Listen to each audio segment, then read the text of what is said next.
When you're in the system and you're ready to start processing invoices, come to the Stock tab and then the Receiving Order page.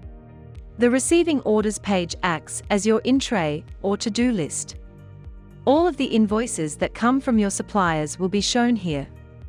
If you receive an invoice from a supplier that is new to your database, it will be displayed as an anonymous supplier until it is added to your address book.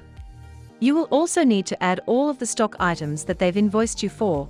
You can view the Managing the Receiving Orders page and Adding New Stock from Invoices tutorial for detailed steps on how to do this. If an invoice comes in as an anonymous supplier, but you know that the supplier has already been set up, it may be because the supplier is using a different ABN on the newly received invoice.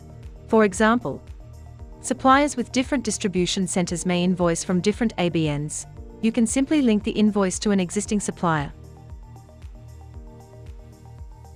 In this example, it is in fact a new supplier, so it can be added to the database by clicking the Add New Supplier button. A window will pop up which will allow you to populate the supplier's details so that they can be set up in your address book.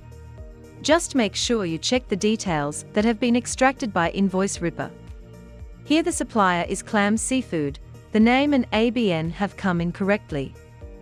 You can work through the supplier details, filling in as much information as you can. For example, you can set the default stock category here from the drop-down of existing stock categories.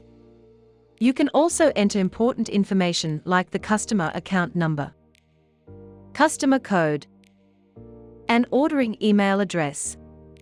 So when you're ready to send purchase orders to the supplier, the details are ready to go. If you have locked-in pricing for this supplier, you can set that here. You can add in any permanent delivery notes to be included on your purchase orders to this supplier just here, and even enter the days they don't deliver on. Once you've entered as much information as you can click Save here. You will need to update the unit of measure and stock details for all of the stock items included on the invoice so that the system knows the volume of stock included in the item. We know that each box can't convert into grams or kilos, so we need to teach the system what volume of stock this item accounts for. To do this, we enter in the quantity and the unit. You'll need to update the units of measure to the correct amounts based on how your supplier invoices you for the items. In this example, the supplier invoices by the kilo, and the items are ordered by the kilo, so the unit and packaging type are the same. You can also go ahead and update the stock category assigned to the items.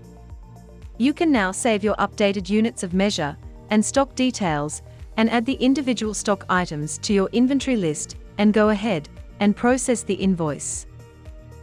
You can view the processing an invoice without linking to a purchase order video for more information on the next steps.